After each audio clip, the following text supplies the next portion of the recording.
പിതാവിന്റെയും പുത്രന്റെയും പരിശുദ്ധാത്മാവിന്റെയും നാമത്തിൽ ആമേൻ. അമ്മേ പരിശുദ്ധ അമ്മേ, അമ്മേ പരിശുദ്ധമേ, ദൈവമാതാവേ, കൃപാസനത്തിലൂടെ ഞങ്ങൾക്കും ഞങ്ങളുടെ ദേശത്തിനും അമ്മ മധ്യസ്ഥം തേടി തന്ന എല്ലാ അനുഗ്രഹങ്ങൾക്കും കൃപകൾക്കും ഞങ്ങളിപ്പോൾ ഹൃദയം നിറഞ്ഞ നന്ദി പറയുന്നു.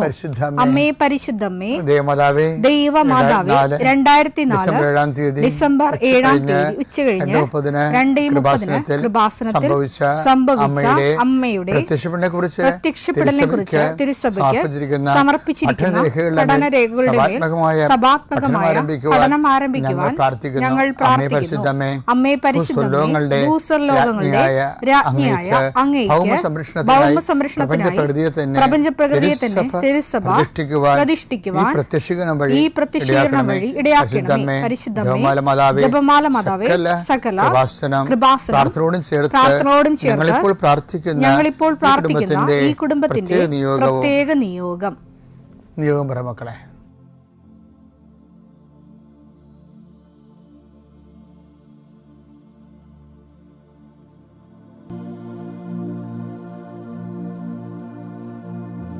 അമ്മയുടെ പ്രത്യക്ഷീകരണത്തിന്റെ ഈ അനുഗ്രഹവേളയിൽ ഞങ്ങൾക്ക് സാധിച്ചു തരുവാൻ കനിയണമേ. ആമേൻ. വിശ്വാസ പ്രമാണം. സർവശക്തനായ പിതാവും ആകാശത്തിന്റെയും ഭൂമിയുടെയും സൃഷ്ടാവുമായ ദൈവത്തിൽ ഞാൻ വിശ്വസിക്കുന്നു. അവിടുത്തെ ഏകപുത്രനും ഞങ്ങളുടെ കർത്താവുമായ ഈശോമിശിഹായിലും ഞാൻ വിശ്വസിക്കുന്നു.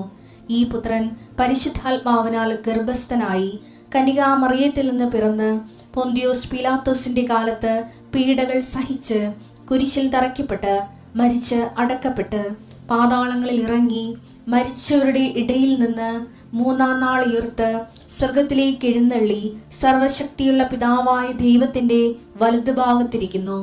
അവിടെ നിന്ന് ജീവിക്കുന്നവരെയും മരിച്ചവരെയും വിധിക്കുവാൻ വരുമെന്നും ഞാൻ വിശ്വസിക്കുന്നു. പരിശുദ്ധാത്മാവിലും ഞാൻ വിശ്വസിക്കുന്നു. വിശുദ്ധ കത്തോലിക്കാ സഭയിലും പുണ്യവാന്മാരുടെ ഐക്യത്തിലും പാപങ്ങളുടെ മോചനത്തിലും ശരീരത്തിന്റെ ഉയർപ്പിലും നിത്യമായ ജീവിതത്തിലും ഞാൻ വിശ്വസിക്കുന്നു. ആമേൻ. സ്വർഗ്ഗസ്ഥനായ ഞങ്ങളുടെ പിതാവേ, അങ്ങയുടെ നാമം പൂജിതമാകണമേ.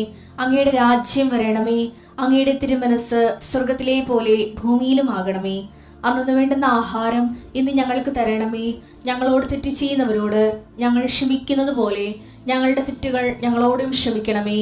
ഞങ്ങളെ പ്രലോഭനത്തിൽ ഉൾപ്പെടുത്തരുതേ, തിന്മയിൽ ഞങ്ങൾ രക്ഷിക്കണമേ. ആമേൻ. നന്മ നിറഞ്ഞ മറിയമേ, സ്വസ്തി.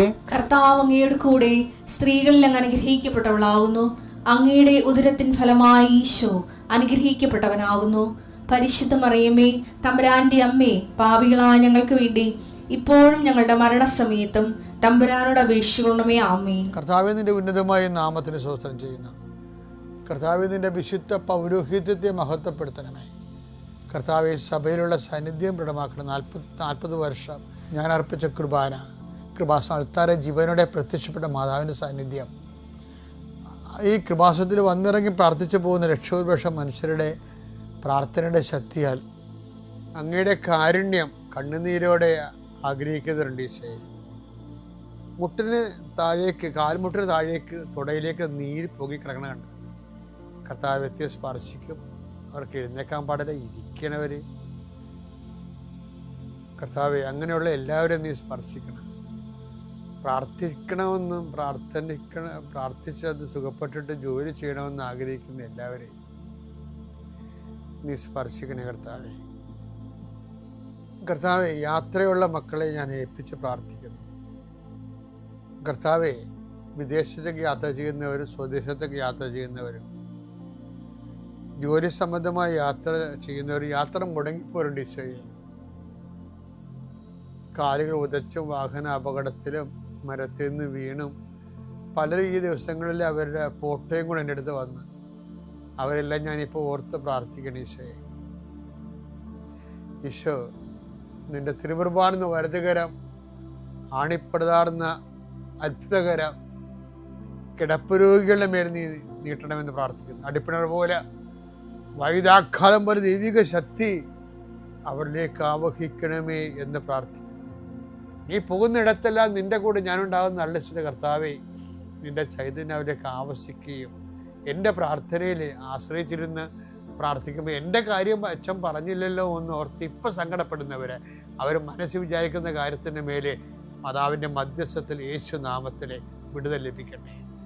പിതാവും പുത്രനും പരിശുദ്ധാത്മാവിൽ നീക്കുവാമേ. എൻ്റെ പ്രിയപ്പെട്ടവരെ, നമ്മുടെ ആധ്യാത്മിക മുന്നേറ്റത്തിലെ എപ്പോഴും നമ്മൾക്ക് വരുന്നൊരു വിഷയം, ചില സമയത്ത് ചില സാഹചര്യത്തിലൂടെ കടന്നു പോകുമ്പോൾ ചിലപ്പോൾ കൃപ നമുക്ക് സീറോയായി വരും. അപ്പോൾ നിങ്ങൾക്ക് അങ്ങനെയൊക്കെ സംഭവിക്കുക. എങ്ങനെയാണ് അച്ഛനത് മനസ്സിലാക്കുന്നത് വെച്ചാൽ, അതായത് സാക്ഷ്യം വഹിക്കാൻ കരുത്തില്ലാത്ത രീതി വരുമ്പോൾ ഓർക്കണം കൃപ സീറോ ആയെന്ന്. കർത്താവ് പറഞ്ഞിരിക്കുന്നത് എല്ലാ അവസരങ്ങളും സാക്ഷ്യം വഹിക്കാനുള്ളതാണെന്നാണ്. എല്ലാ അവസരങ്ങളും, പ്രത്യേകിച്ച് നെഗറ്റീവായിട്ടുള്ള സാഹചര്യങ്ങൾ, ഇത് നിങ്ങൾക്ക് സാക്ഷ്യം വഹിക്കാനുള്ള അവസരമായിരിക്കും. ലൂക്ക 21:12. ഇവയ്ക്കെല്ലാം മുമ്പ് അവർ നിങ്ങളെ പിടികൂടുകയും പീഡിപ്പിക്കുകയും ചെയ്യും. അവരുടെ സിനഗോഗുകളിലും കാരാഗൃഹങ്ങളിലും നിങ്ങളെ ഏൽപ്പിച്ചു കൊടുക്കും. എന്റെ നാമത്തെ പ്രതി രാജാക്കന്മാരുടെയും ദേശാധിപതികളുടെയും മുൻപിൽ അവർ നിങ്ങളെ കൊണ്ടുചെല്ലും. ലൂക്ക 21:13. നിങ്ങൾക്ക് ഇത് സാക്ഷ്യം നൽകുന്നതിനുള്ള അവസരമായിരിക്കും. അപ്പോൾ ഇതാണ് വിഷയം വെച്ചാൽ, ക്രിസ്തുവിൻ്റെ നാമത്തിന് വേണ്ടി ഏറ്റുപറയാനുള്ള അവസരങ്ങൾ, ക്രിസ്തുവിൻ്റെ നാമത്തെ ഏറ്റുപറയാനുള്ള അവസരങ്ങൾ ആണ് സാക്ഷ്യം വഹിക്കാനുള്ള അവസരങ്ങൾ. അപ്പോൾ ക്രിസ്തുവിൻ്റെ നാമത്തെ ഏറ്റുപറയാനുള്ള അവസരം, ഇപ്പോൾ ഞാൻ ഇടയ്ക്കുന്നാൾ നിങ്ങൾ പറഞ്ഞില്ലേ, കഴിഞ്ഞ ദിവസങ്ങളിൽ ഞായറാഴ്ച ക്ലാസ് എടുക്കണമെന്ന് അഖില എന്ന് പറഞ്ഞ ടീച്ചറിനോട് പറഞ്ഞപ്പോൾ ആ ഒരു ജോലി മാത്രമേ ഉപജീവന മാർഗത്തിനുള്ളൂ. അവൾ പറഞ്ഞ് ഞാൻ ശനിയാഴ്ച വന്ന് ക്ലാസ് എടുത്തോളാം, ഞായറാഴ്ച കർത്താവിൻ്റെ ദിവസമാണ്, എനിക്ക് ദേവാലയത്തിൽ പോകണം, പിന്നെ പ്രാർത്ഥന ദിവസമാണതെന്ന് പറഞ്ഞ് അവളത് ഉപയോഗിച്ച് അതാണ് ആ സാക്ഷ്യം വഹിക്കാനുള്ള അവസരമാണ്. ചില ആൾക്കാരാണെങ്കിൽ പറയും കുർബാന പോയാലെന്ന് കുഴപ്പമില്ല, നാളെ കാണാനില്ല, ജോലി പോയാൽ എങ്ങനെ കുഞ്ഞുങ്ങൾ ജീവിക്കുമെന്ന് പറഞ്ഞുകൊണ്ട് അത് നിങ്ങളെക്കൊണ്ട് പറയിപ്പിക്കലാണ് ദൈവമേ. നിങ്ങൾ ഏത് തരക്കാരനാണെന്ന് പറയിപ്പിച്ച് നിങ്ങളെ ശരിക്കും മാറ്റി നിർത്തുകയാണ്. ശരി, നിങ്ങൾക്കൊരു അവസരം തന്നിട്ട് നിങ്ങൾക്ക് സാക്ഷ്യം വഹിക്കാൻ പറ്റാതെ നിങ്ങളുടെ ഉദരത്തിന് സാക്ഷ്യം വഹിച്ചുകൊണ്ട് നിങ്ങൾ ദൈവത്തിൻ്റെ ആളല്ല എന്ന് നിങ്ങളെക്കൊണ്ട് തന്നെ പറയിപ്പിക്കുന്ന ചതിക്കുഴികളാണ് വരുന്നത്. ആർക്കും ഇങ്ങനെ ഞാൻ ദൈവത്തിൻ്റെ ആളാണ്, വിശ്വാസിയാണെന്ന് നടിക്കാൻ പറ്റത്തില്ല. നടിക്കുമ്പോൾ ഇതുപോലെയുള്ള സിറ്റുവേഷൻസ് കൊണ്ടുവന്നിട്ട് പറയും നീ റെസ്പോണ്ട് ചെയ്യാൻ പറയും. അപ്പോഴേ സത്യസന്ധമായിട്ടല്ല റെസ്പോണ്ട് ചെയ്യാൻ പറ്റത്തുള്ളൂ. അപ്പോൾ കള്ളവിശ്വാസങ്ങളൊന്നും വിലപ്പോകത്തില്ല ദൈവത്തിൻ്റെ സന്നിധിയിൽ. അതുകൊണ്ടാണ് ഈശോ പറഞ്ഞത് ഇങ്ങനെയുള്ള നെഗറ്റീവ് സിറ്റുവേഷൻസ് നിനക്ക് സാക്ഷ്യം വഹിക്കാനുള്ള അവസരമാണെന്ന്. അപ്പം മോശ കാലഘട്ടവും കാലാവസ്ഥയും ജീവിത അവസ്ഥയും കർത്താവിന് സാക്ഷ്യം വഹിക്കാനുള്ള, പിന്നീട് എന്ത് സംഭവിക്കും, ആ സാക്ഷ്യത്തിൽ നമ്മൾ ജയിച്ചാൽ പിന്നെ നിൻ്റെ ജീവിതം മൊത്തം ദൈവം അങ്ങ് ഏറ്റെടുക്കുകയാണ്, നിന്നെയും നിൻ്റെ കുഞ്ഞുങ്ങളെയും എല്ലാം. അപ്പോൾ വലിയൊരു അനുഗ്രഹത്തിന് മുമ്പാണ് ദൈവം സാക്ഷ്യം വഹിക്കാനുള്ള അവസരം തരണത്. അതെപ്പോഴും നമ്മൾ ഓർത്തേക്കണം. എല്ലാ അനുഗ്രഹങ്ങൾക്കും മുമ്പും സാക്ഷ്യം വഹിക്കാനുള്ള അവസരം തരും. ചിലർക്കത് മനസ്സിലാവും, ചിലരങ്ങനെ ഉറപ്പിച്ച് നിൽക്കും. കഴിഞ്ഞ ദിവസങ്ങളിൽ ആൻജുവാൻ്റെ സാക്ഷ്യം ഇടയ്ക്ക് ഞാൻ പറയാറുണ്ട്. കാനഡയിൽ അവർക്ക് ജോലിയില്ല, വിവാഹം കഴിച്ചിട്ടില്ല, അവർക്ക് 28 വയസ്സുണ്ട്, അവർക്ക് പഠിക്കണവർ. പക്ഷേ എന്ത് ചെയ്യും, എന്നാലും ഈ ബൈബിളും കൊണ്ടുപോയി അവിടെ ജോലി ചെയ്ത സ്ഥലത്ത് ബൈബിൾ വെക്കും. അപ്പോൾ ബൈബിളിനെ വിമർശിക്കുന്ന ആൾക്കാരുണ്ടാകും, ബൈബിൾ വിശ്വസിക്കാത്തവരുണ്ടാകും. അവർക്ക് ഭയങ്കര സന്തോഷമുണ്ട് കേൾക്കാൻ. കാരണം ആ ഒരു ത്രെഡ് എടുത്തിട്ട് അവരോട് കർത്താവിനെ കുറിച്ച് അവൾ പറയും. അങ്ങനെയാണ് ഓരോ ജീവിതത്തിൻ്റെ ആ സാക്ഷ്യം വഹിക്കാനുള്ള അവസരം. അപ്പോൾ ഇങ്ങനെ സാക്ഷ്യം വഹിക്കാനുള്ള അവസരം വന്നാൽ എന്തിനാണ് നമ്മളിത് പറഞ്ഞതെന്നറിയാമോ? അത് പറയാൻ കാരണം, ചില സമയത്ത് നമുക്ക് സാക്ഷ്യം വഹിക്കാൻ തോന്നത്തില്ല, പേടിച്ചു പോകും. പതറിപ്പോകും, നമ്മൾ മറന്നു പോകും. അപ്പോൾ ഓർക്കേണ്ടത് കൃപ നമ്മൾ എന്താ അതിന് പറയണത്, ഞാൻ ഇന്നലെ പറഞ്ഞില്ലേ, ബൈക്കിൻ്റെ റിസർവ് പോലും എണ്ണ ഉണ്ടാകത്തില്ല. റിസർവ് കൃപ പോലും ഉപയോഗിച്ച് മാറും. കാര്യം ഓരോരുത്തർ സാക്ഷ്യം വഹിക്കാൻ കഴിഞ്ഞില്ല എന്നുണ്ടെങ്കിൽ നിൻ്റെ റിസർവ് കൃപയും തീർന്നതിൻ്റെ അർത്ഥം. അതാണ് വിഷയം. റിസർവ് കൃപയും തീർന്നു. അങ്ങനെ വന്നാൽ, ഇപ്പോൾ റിസർവ് കൃപയും തീർന്നാൽ എന്ത് ചെയ്യും? എങ്ങനെയാണ് ആ കാലഘട്ടം അതിജീവിക്കണത്? ജീവിക്കണത് നമ്മൾ കാര്യങ്ങൾ മനസ്സിലാക്കി നമ്മൾ വിനയപ്പെടണം. വിനയപ്പെട്ട് യേശുവിനെ ഈ ബാങ്കറപ്സായിട്ടുള്ള അവസ്ഥയിലേക്ക് യേശുവിനെ ചലിപ്പിച്ച് കൊണ്ടുവരണമെന്നുണ്ടെങ്കിൽ അമ്മ മാതാവിൻ്റെ ഒരു വലിയ ഒരു സന്ദേശം എന്താ? അവിടുന്ന് തൻ്റെ ദാസിയുടെ വിനീത അവസ്ഥ തൃക്കൺ പാർത്തു. അപ്പോൾ നമ്മളത് നമ്മുടെ തെറ്റ് അക്സെപ്റ്റ് ചെയ്തിട്ട് ദൈവത്തിൻ്റെ കരുണയ്ക്ക് വേണ്ടി പ്രാർത്ഥിച്ചിട്ട് നമ്മൾ ദൈവതിരുസന്നിധിയിൽ അപ്പീസ് ചെയ്ത് നമ്മളെ തന്നെ വിനയപ്പെടുത്തണം. അപ്പോൾ അങ്ങനെ വിനയപ്പെട്ട് കഴിയുമ്പോൾ അതാണ് ഈ ശതാധിപനൊക്കെ സംഭവിക്കുന്നത്. ശതാധിപന് വായിച്ച് ലൂക്ക 7:6-7 തിരുവചനങ്ങൾ. അവൻ വീടിനോട് അടുക്കാറായപ്പോൾ ആ ശതാധിപൻ തന്റെ സ്നേഹിതരിൽ ചിലരെ അയച്ച് അവനോട് പറഞ്ഞു. ഇയാളുടെ കൃപ റിസർവാണ്. കാര്യം എന്താണ്? ഇയാളെ ശതാധിപന് ഒത്തിരി കൊല്ലായിട്ട് നടക്കുന്ന ആളാണ്. കൃപ റിസർവാണ്. റിസർവിൽ ഇല്ല കൃപ ഇല്ല. പക്ഷെ അയാളെ കൃപ ശരിക്കും നമ്മൾ പെട്രോൾ ടാങ്ക് ഉണങ്ങിയിരിക്കണമെന്ന് പറഞ്ഞല്ലേ, ഇന്നലെയൊക്കെ ഞാൻ പറഞ്ഞായിരുന്നു. ആ ഒരു സിറ്റുവേഷന് ഈ മനുഷ്യൻ ഫുൾ ടാങ്ക് അടിക്കണം കണ്ടല്ലേ. ഫുൾ ടാങ്ക് അടിക്കണം എങ്ങനെ? കൃപയുടെ ഫുൾ ടാങ്ക് ആണ് അടിക്കണേ. എങ്ങനെ അടിക്കണേ? അയാൾ 2-3 വാക്കുകൾ പറഞ്ഞേ. കർത്താവിനെ വഴി വെച്ച് കണ്ട അയാൾ. കർത്താവേ, അങ്ങ് ബുദ്ധിമുട്ടേണ്ട. അങ്ങ് എൻ്റെ വീട്ടിൽ പ്രവേശിക്കാൻ ഞാൻ യോഗ്യനല്ല. അങ്ങയെ നേരിട്ട് സമീപിക്കാൻ പോലും എനിക്ക് യോഗ്യതയില്ല എന്ന് ഞാൻ വിചാരിച്ചു. അങ്ങ് ഒരു വാക്കുച്ചരിച്ചാൽ മാത്രം മതി. വിജാതിനായി മനുഷ്യൻ പറഞ്ഞ വാക്കാണ് കർത്താവ് കുർബാന വരുമ്പോൾ ഇന്ന് സഭ പറയണത്. എന്താണ്? അങ്ങൊരു വാക്ക് ഉച്ചരിച്ചാൽ മാത്രം മതി, എൻ്റെ ഭൃത്യൻ സുഖപ്പെട്ടുകൊള്ളും. അതായത് ഈ ശതാധിപന് ശരിക്കും 0- കൃപയിൽ നിൽക്കുന്ന ഒരാൾ കൃപയുടെ ഫുൾ ടാങ്കിലേക്ക് വരണത് ഈ വിനീതാവസ്ഥയിലൂടെയാണ്. അതാണ് അമ്മ പറഞ്ഞത്, അവിടുന്ന് തൻ്റെ വിനീതാവസ്ഥ തൃക്കൺ പാർത്തു എന്നുള്ളതാണ്. തൃക്കൺ പാർത്തു. അപ്പോൾ എപ്പോഴും നമ്മൾ ശ്രദ്ധിക്കേണ്ടത്, കൃപ എങ്ങാനും ബാങ്കറപ്സി ആയിപ്പോയാൽ നേരെ ഡൗൺ ചെയ്ത് അഹങ്കാരം മാറ്റി, ഹുങ്ക് മാറ്റി, തൻപൂർവ മനോഹം മാറ്റിയിട്ട് നേരെ എളിമപ്പെട്ട് 0- വരണം. എല്ലാവരുടെയും ക്ഷമിച്ച്, എല്ലാവരുടെയും ദാസനായി, എല്ലാവരുടെയും ശുശ്രൂഷകനായി തൻ്റെ നിസ്സഹായ അവസ്ഥ ഏറ്റുപറഞ്ഞിട്ട് സഹായിക്കണം. ഞാൻ സാക്ഷ്യം വഹിക്കാൻ തയ്യാറാണ് എന്ന് പറയണത്. വെറുതെ എളിമപ്പെട്ടിട്ട് കാര്യമില്ല. അത് സാക്ഷ്യം വഹിക്കാൻ വേണ്ടിയാണ് നമ്മൾ ദൈവത്തിരുസന്നിധി കൃപ കണ്ടെത്തുന്നത്. ദൈവത്തിൻ്റെ ജോലി ചെയ്യാൻ വേണ്ടിയാണ്. അതുകൊണ്ടാണ് മറിയമേ, നീ ദൈവത്തിരുസന്നിധി കൃപ കണ്ടെത്തിയിരിക്കുന്നെന്ന് പറയും ആ സംഭവം.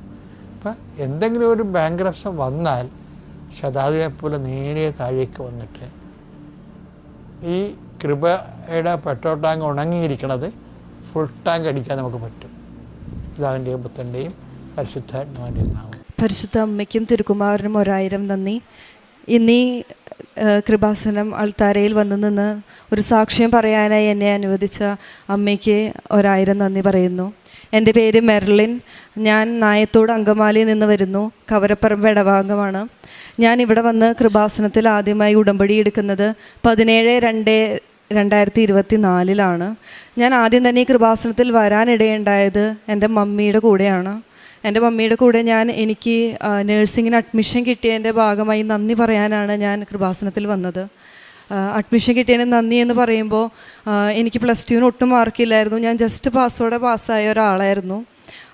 എനിക്ക് നേഴ്സിങ്ങിന് പഠിക്കാൻ പോകണമെന്ന് പറഞ്ഞപ്പോൾ നാട്ടിൽ നേഴ്സിംഗ് പഠിക്കാനാണ് നല്ലത് എന്നും നാട്ടിൽ പഠിച്ചാൽ മതി എന്നായിരുന്നു വീട്ടിൽ പറഞ്ഞത്. അങ്ങനെ എൻ്റെ മാർക്കോടെ നാട്ടിൽ നേഴ്സിന് കിട്ടാമെന്ന് വെച്ചാൽ വളരെ പാടായിട്ടുള്ളൊരു കാര്യമായിരുന്നു.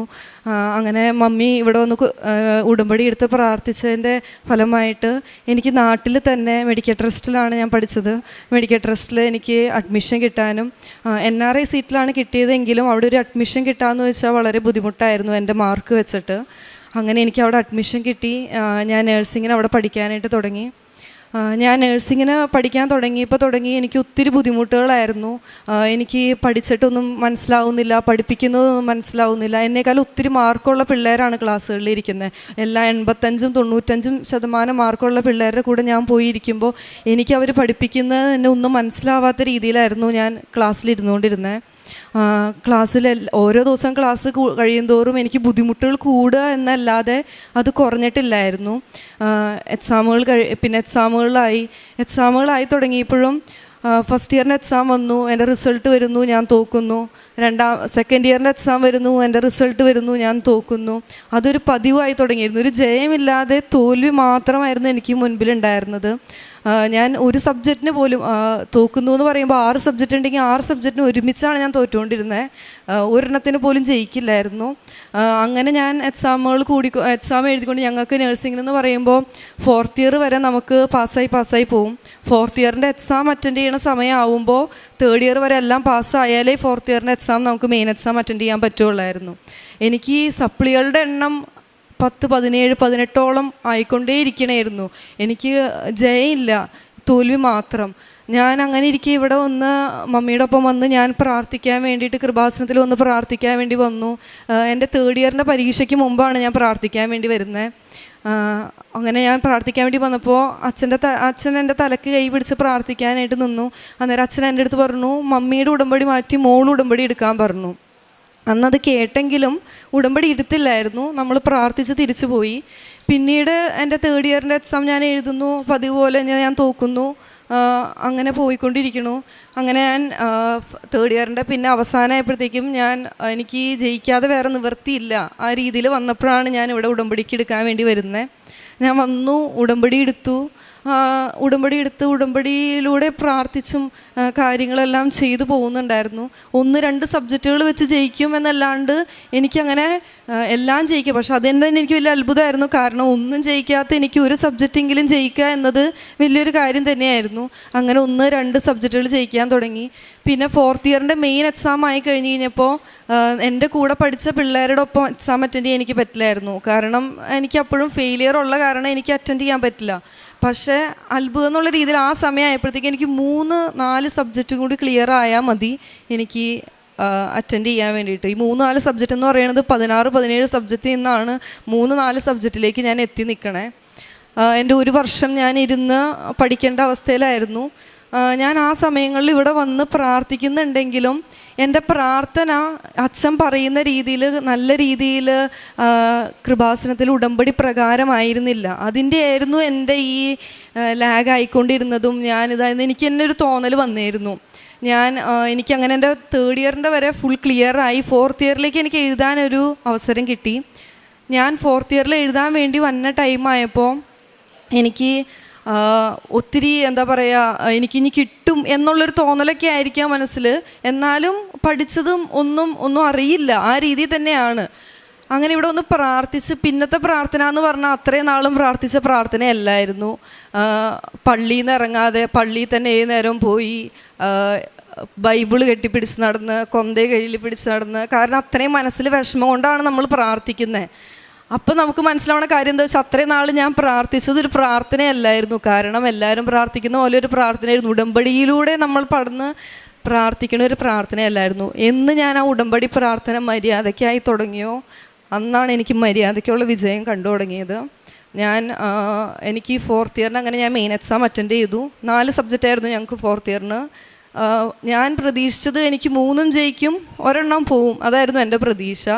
പക്ഷേ നേരെ തിരിച്ചായിരുന്നു. 1 മാത്രം കിട്ടിയിട്ട് 3 പോവുകയാണ് ചെയ്തത്. അപ്പോൾ ഞാൻ ഇവിടെ വന്ന് കൂടുതൽ പ്രാർത്ഥിച്ച് കൂടുതൽ ഒരുങ്ങി ഞാൻ ധ്യാനത്തിന് പോയി.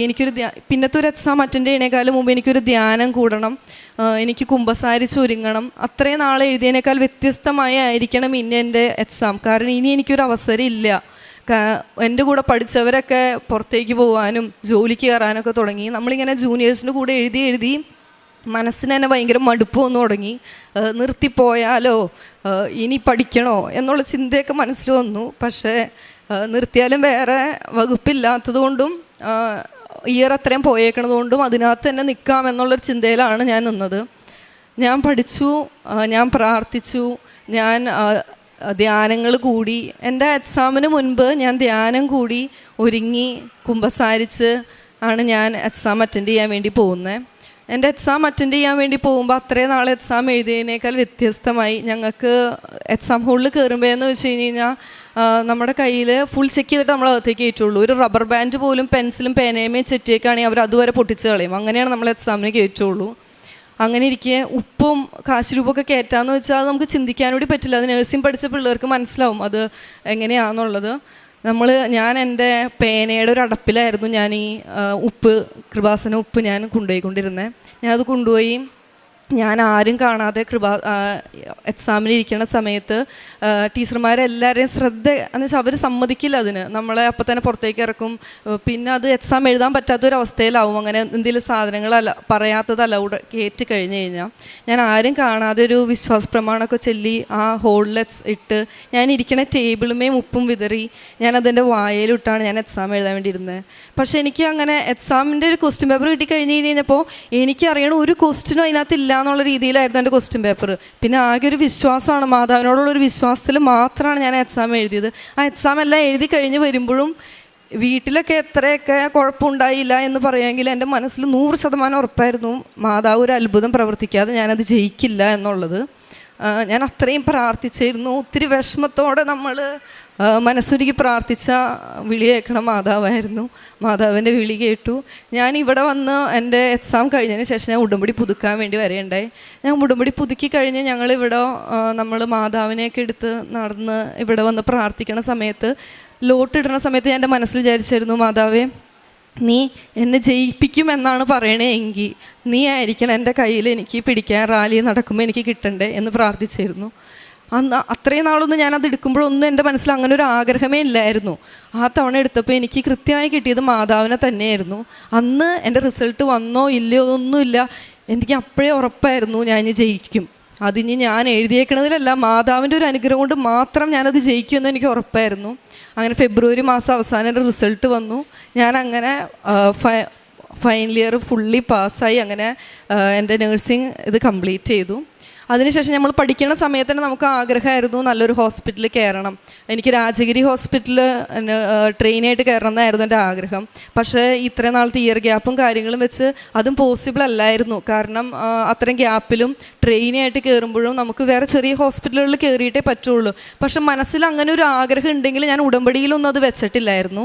പക്ഷെ മാതാവ് നമ്മുടെ ആഗ്രഹം കാണും എന്ന് പറയുന്നത് മാതിരി എനിക്ക് എൻ്റെ എക്സാം എല്ലാം കഴിഞ്ഞിരിക്കെ എനിക്ക് ഒരു ചെവിക്കൊരു ബുദ്ധിമുട്ട് വേദനകളും വന്നൊരു കുരു പോലെ വന്ന് ഞാൻ എൻ്റെ അങ്കമാലിൽ അവിടെയുള്ള രാജഗിരിയിൽ ഞാനൊരു ഡോക്ടറെ കാണാൻ പോയിരുന്നു. അന്ന് ആ ഡോക്ടറെ ഞാൻ ഏറ്റവും ആദ്യമായിട്ടാണ് ഞാൻ അവിടെ വെച്ച് കാണുന്നതും പരിചയപ്പെടുന്നതും. മുൻപരിചയം ഒന്നുമില്ലാത്തൊരു ഡോക്ടർ.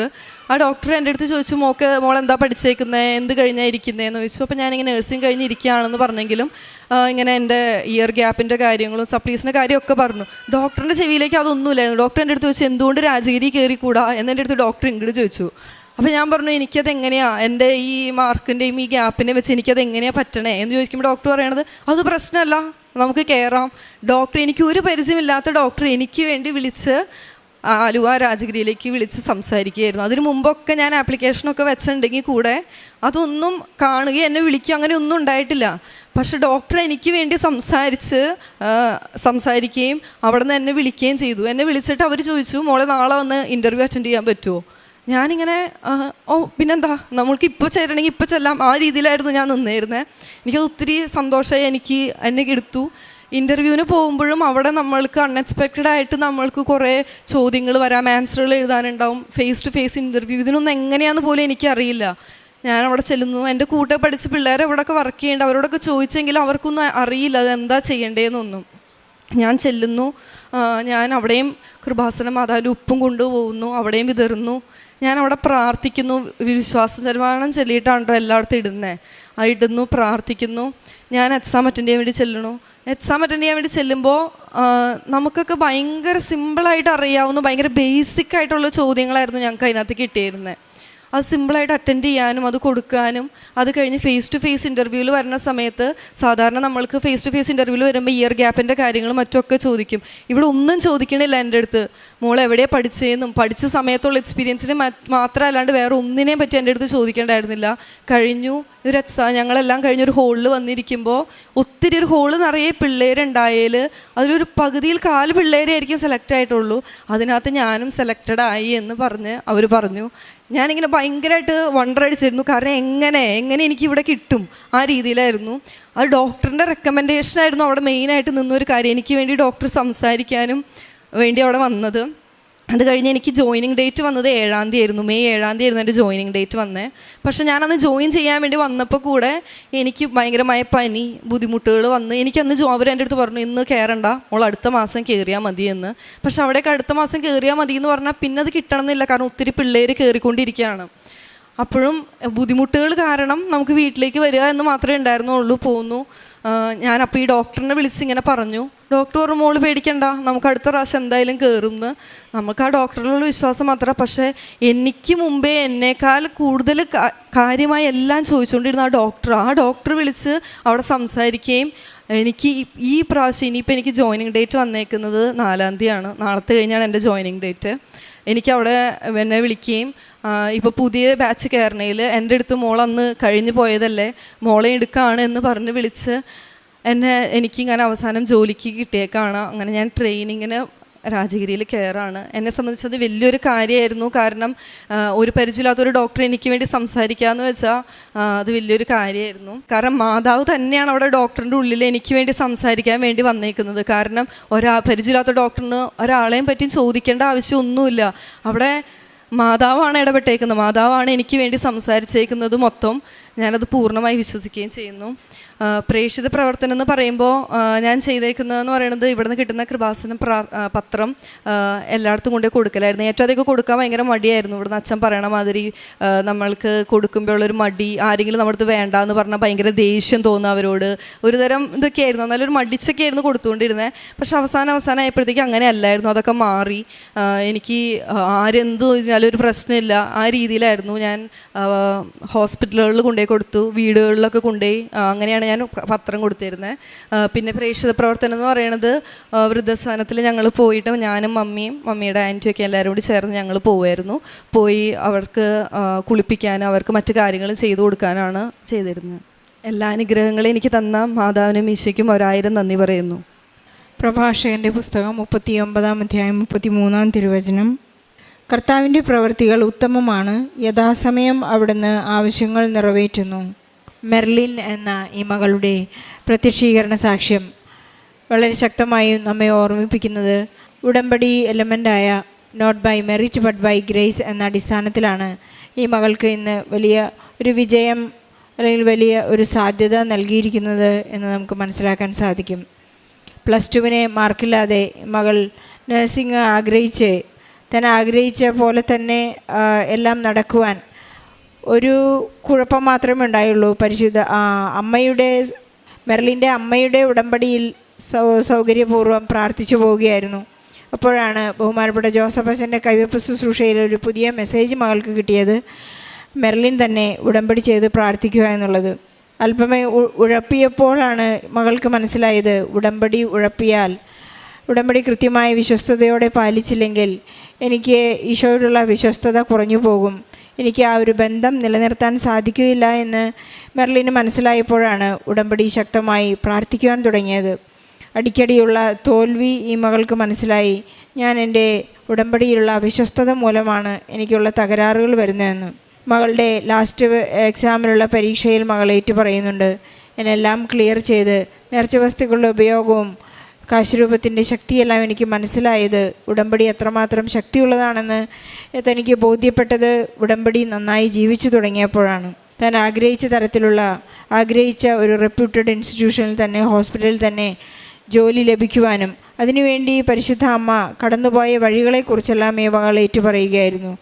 ഒരു അപരിചിതനായ ഡോക്ടർ ആ ഹോസ്പിറ്റലിലേക്ക് വിളിച്ചു പറയുകയും തനിക്ക് വീണ്ടും അസാധ്യതകൾ വന്നപ്പോൾ വീണ്ടും റെക്കമെൻഡ് ചെയ്യുകയും, ഇതെല്ലാം പരിശുദ്ധ അമ്മ നടന്നു പോകുന്ന വഴികളാണ്. പരിശുദ്ധ അമ്മയുടെ സാമീപ്യം വളരെ ശക്തമായി അനുഭവിക്കാൻ, സാമീപ്യവും സമയച്ചുരുക്കവും എല്ലാം മകൾക്ക് കൃത്യമായി അനുഭവിക്കുവാനും, എൻ്റെ യോഗ്യത കൊണ്ടല്ല കൃപ കൊണ്ട് മാത്രമാണ് ഞാൻ ഇന്നൊരു നല്ല ഹോസ്പിറ്റലിൽ, ആഗ്രഹിച്ച ഹോസ്പിറ്റലിൽ എക്സ്പീരിയൻസ് കൂടാതെ വലിയ കാഠിന്യമില്ലാത്ത ഒരു ഇൻ്റർവ്യൂ അറ്റൻഡ് ചെയ്തെല്ലാം മകൾക്ക് കയറി ചെല്ലാനുള്ള വലിയ സാധ്യതകൾ ഇന്ന് മകൾക്ക് ലഭിച്ചിരിക്കുകയാണ്.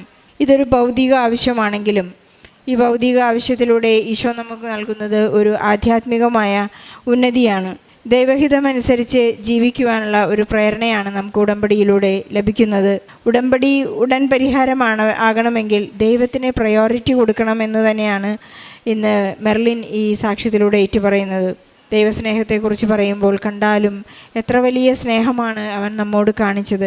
ഇന്ന് ഓരോരുത്തരും ഇവിടെ വന്ന് സാക്ഷ്യം പറയുമ്പോൾ മെർലിനെ പോലെ ദൈവാനുഭവവും ദൈവസ്നേഹവും വിശ്വാസപ്രയോഗവും വിശ്വാസ ജീവിതവും എല്ലാം കൂടിച്ചേരുമ്പോഴാണ് അവർക്ക് നിത്യത എന്താണെന്ന് കൃത്യമായി മനസ്സിലാക്കി സാക്ഷ്യങ്ങളിലൂടെ ക്രിസ്തുവിനെ ഏറ്റുപറയാൻ, ഇനി മുതൽ ഞാനല്ല ക്രിസ്തുവാണ് എന്നിൽ ജീവിക്കുന്നതെന്ന് ഏറ്റുപറയാനുള്ള ചങ്കൂറ്റവും ആത്മധൈര്യവും അഭിഷേകവും എല്ലാം ലഭിക്കുന്നത്. നഴ്സിംഗ് ഫീൽഡിലായിരിക്കുന്ന എല്ലാ മക്കളെയും, അതുപോലെ തന്നെ പരീക്ഷാ ബുദ്ധിമുട്ടുള്ള എല്ലാ മക്കളെയും, പരീക്ഷയിൽ തോറ്റുപോകുന്ന മക്കളെയും, സപ്ലിയാൽ വളരെ സങ്കടപ്പെടുന്ന മക്കളുടെ എല്ലാം നിയോഗങ്ങളെ ഈ സാക്ഷ്യത്തോട് ചേർത്ത് വെച്ച് മെർലിന് ലഭിച്ച എല്ലാ അനുഗ്രഹങ്ങൾക്കും ഈശോയ്ക്കും പരിശുദ്ധ അമ്മയ്ക്കും നല്ലൊരു കയ്യടി നൽകി ഈ സാക്ഷ്യം നമുക്ക് സമർപ്പിക്കാം.